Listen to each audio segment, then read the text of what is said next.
Hello everyone, मैं Sangeeta ma'am आप सबको स्व अध्ययन पर स्वागत करती हूँ। आज हम पढ़ेंगे कक्षा 8वीं निर्मल वर्मा की एक कहानी बाज और सांप। यह एक बोध कथा है। इस पाठ में दो प्राणियों के जीवन एवं उनके जीने और सोचने के ढंग का वर्णन है। पहला प्राणी बाज, जो साहस का प्रतीक है, अपनी जान की परवाह किए बिना आसमान की ऊंचाइयां नापना चाहता है। वह स्वतंत्रता को अपनी जान से भी बढ़कर चाहता है। दूसरा प्राणी सांप अपनी मन एवं अंधेरी खोखल तक ही सीमित रहता है।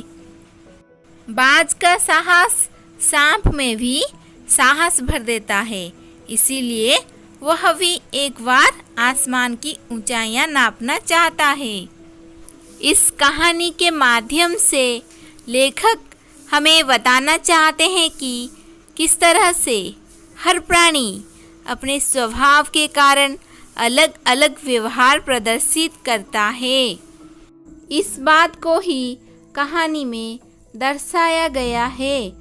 कहानी कुछ इस प्रकार है। चलिए कहानी को हम एनिमेशन के जरिए देखेंगे। समुद्र के किनारे ऊंचे पर्वत की अंधेरी गुफा में एक सांप रहता था।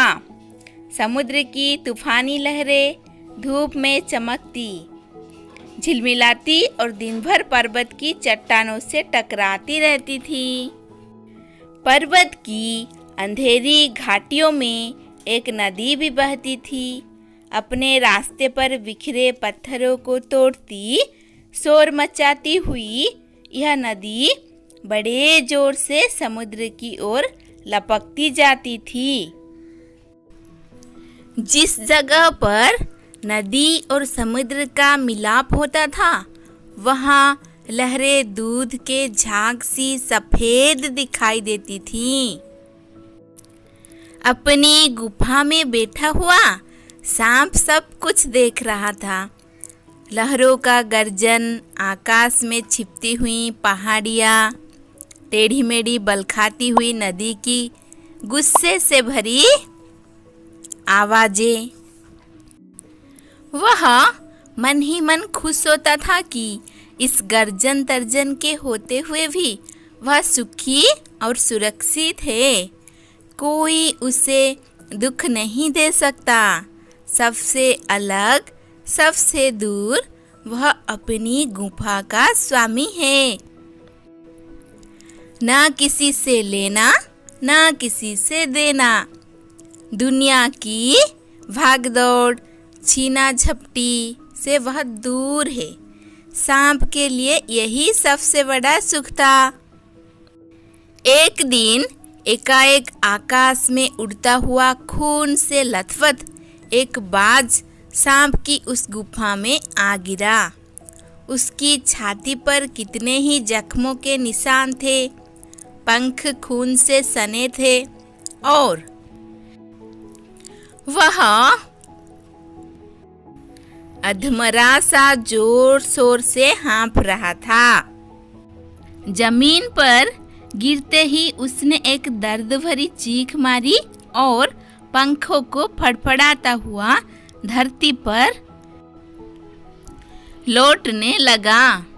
डर से सांप अपने कोने में सिकुड़ गया, किंतु दूसरे ही क्षण उसने भांप लिया कि बाज जीवन की अंतिम सांसें गिन रहा है और उससे डरना बेकार है। यह सोचकर उसकी हिम्मत बंधी और वह रेंगता हुआ उस घायल पक्षी के पास जा पहुंचा। उसकी तरफ कुछ देर तक देखता रहा, फिर मन ही मन खुश होता हुआ बोला, क्यों भाई, इतनी जल्दी मरने की तैयारी कर ली? बाज ने एक लंबी आह भरी। ऐसा ही दिखता है कि आखिरी घड़ी आ पहुंची है, लेकिन मुझे कोई शिकायत नहीं है। मेरी जिंदगी भी खूब रही भाई, जी भरकर उसे भोगा है। जब तक शरीर में ताकत रही, कोई सुख ऐसा नहीं बचा जिसे न भोगा हो। दूर दूर तक उड़ानें भरी हैं, आकाश की असीम ऊंचाइयों को अपने पंखों से ना पाया हूँ। तुम्हारा बड़ा दुर्भाग्य है कि तुम जिंदगी भर आकाश में उड़ने का आनंद कभी नहीं उठा पाओगे। सांप बोला। आकाश आकाश को लेकर क्या मैं चाटूंगा? आकाश में आखिर रखा क्या है? क्या मैं तुम्हारे आकाश में रेंग सकता हूँ? ना भाई, तुम्हारा आकाश तुम्हें ही मुबारक। मेरे लिए तो यह गुफा भली, इतनी आरामदेह और सुरक्षित जगह और कहाँ होगी? सांप मन ही मन बाज की मूर्खता पर हंस रहा था। वह सोचने लगा कि आखिर उड़ने और रेंगने के बीच कौन सा भारी अंतर है। अंत में तो सबके भाग्य में मरना ही लिखा है। शरीर मिट्टी का है, मिट्टी में ही मिल जाएगा। चलिए देखेंगे फिर क्या हुआ। सांप मन में अब क्या सोच रहा है। अचानक बाज ने अपना झुका हुआ सिर ऊपर उठाया और उसकी दृष्टि सांप की गुफा के चारों ओर घूमने लगी। चट्टानों में पड़ी दरारों से पानी गुफा में टपक रहा था। सीलन और अंधेरे में डूबी गुफा में एक भयानक दुर्गंध फैली हुई थी, मानो कोई चीज बरसों से पड़ी पड़ी सड़ गई हो। बाज के मुंह से एक बड़ी जोर की करुण चीख फूट पड़ी। आह, काश मैं सिर्फ एक बार आकाश में उड़ पाता। बाज की ऐसी करुण चीख सुनकर सांप कुछ सिटपिटा सा गया। एक क्षण के लिए उसके मन में उस आकाश के प्रति इच्छा पैदा हो गई जिसके वियोग में बाज इतना व्याकुल होकर छटपटा रहा था। उसने बाज से कहा, यदि तुम्हें स्वतंत्रता इतनी प्यारी है तो इस चट्टानों के किनारे से ऊपर क्यों नहीं उड़ जाने की कोशिश करते? हो सकता है कि तुम्हारे पैरों में अभी इतनी ताकत बाकी हो कि तुम आकाश में उड़ सको। कोशिश करने में क्या हर्ज है? बाज में एक नई आशा जग उठी। वह दूने उत्साह से अपने घायल शरीर को घसीटता हुआ चट्टान के किनारे तक खींच लाया। खुले आकाश को देखकर उसकी आंखें चमक उठी। उसने एक गहरी लंबी सांस ली और अपने पंख फैलाकर हवा में कूद पड़ा।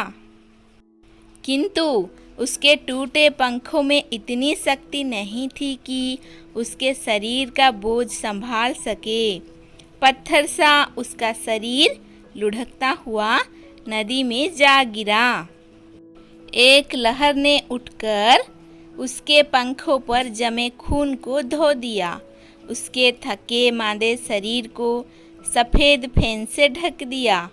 फिर अपनी गोद में समेटकर उसे अपने साथ सागर की ओर ले चली। लहरें चट्टानों पर सिर धुनने लगी, मानो बाज की मृत्यु पर आंसू बहा रही हो। धीरे धीरे समुद्र के असीम विस्तार में बाज आंखों से ओझल हो गया। चट्टान की खोखल में बैठा हुआ सांप बड़ी देर तक बाज की मृत्यु और आकाश के लिए उसके प्रेम के विषय में सोचता रहा। आकाश के असीम शून्यता में ऐसा क्या आकर्षण छिपा है जिसके लिए बाज ने अपने प्राण गंवा दिए? वह खुद तो मर गया, लेकिन मेरे दिल का चैन अपने साथ ले गया। न जाने आकाश में क्या खजाना रखा है। एक बार तो मैं भी वहां जाकर उसके रहस्य का पता लगाऊंगा, चाहे कुछ देर के लिए ही हो। कम से कम उस आकाश का स्वाद तो चख लूंगा। यह कहकर सांप ने अपने शरीर को सिकोड़ा और आगे रेंगकर अपने को आकाश की शून्यता में छोड़ दिया। धूप में क्षण भर के लिए सांप का शरीर बिजली की लकीर सा चमक गया, किंतु जिसने जीवन भर रेंगना सीखा था वह भला क्या उठ पाता। नीचे छोटी छोटी चट्टानों पर धप से सांप जा गिरा। ईश्वर की कृपा से बेचारा बच गया, नहीं तो मरने में क्या कसर बाकी रही थी। सांप हंसते हुए कहने लगा, सो उड़ने का यही आनंद है। भर पाया मैं तो। पक्षी भी कितने मूर्ख है। धरती के सुख से अनजान रहकर आकाश की ऊंचाइयों को नापना चाहते हैं, किंतु अब मैंने जान लिया कि आकाश में कुछ नहीं रखा, केवल ढेर सी रोशनी के सिवा वहाँ कुछ भी नहीं। शरीर को संभालने के लिए कोई स्थान नहीं, कोई सहारा नहीं। फिर वे पक्षी किस बूते पर इतनी डींगे हाँकते हैं? किस लिए धरती के प्राणियों को इतना छोटा समझते हैं? अब मैं कभी धोखा नहीं खाऊंगा। मैंने आकाश देख लिया और खूब देख लिया। बाज तो बड़ी बड़ी बातें बताता था, आकाश के गुण गाते थकता नहीं था। उसी की बातों में आकर मैं आकाश में कूदा था। ईश्वर भला करे, मरते मरते बच गया। अब तो मेरी यह बात और भी पक्की हो गई है कि अपनी खोखल से बड़ा सुख और कहीं नहीं है। धरती पर रेंग लेता हूँ, मेरे लिए यह बहुत कुछ है। मुझे आकाश की स्वच्छंदता से क्या लेना देना? न वहाँ छत है, न दीवारें हैं, न रेंगने के लिए जमीन है। मेरा तो सिर चकराने लगता है, दिल कांप कांप जाता है। अपने प्राणों को खतरे में डालना कहाँ की चतुराई है?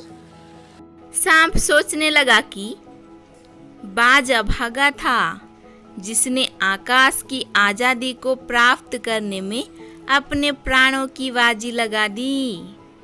किंतु कुछ देर बाद सांप के आश्चर्य का ठिकाना नहीं रहा।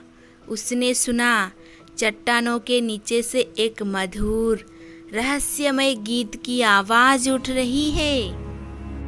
पहले उसे अपने कानों पर विश्वास नहीं हुआ, किंतु कुछ देर बाद गीत के स्वर अधिक साफ सुनाई देने लगे।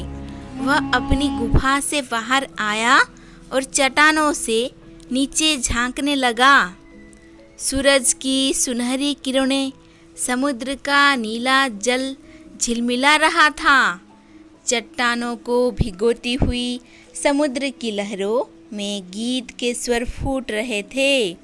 लहरों का यह गीत दूर दूर तक गूंज रहा था।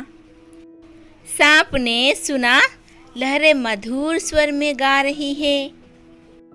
हमारा यह गीत उन साहसी लोगों के लिए है जो अपने प्राणों को हथेली पर रखे हुए घूमते हैं।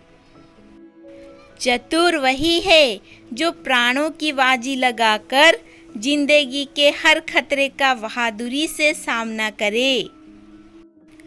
ओ निडर बाज, शत्रुओं से लड़ते हुए तुमने अपना कीमती रक्त बहाया है, पर वह समय दूर नहीं है जब तुम्हारे खून की एक एक बूंद जिंदगी के अंधेरे में प्रकाश फैलाएगी और साहसी बहादुर दिलों में स्वतंत्रता और प्रकाश के लिए प्रेम पैदा करेगी।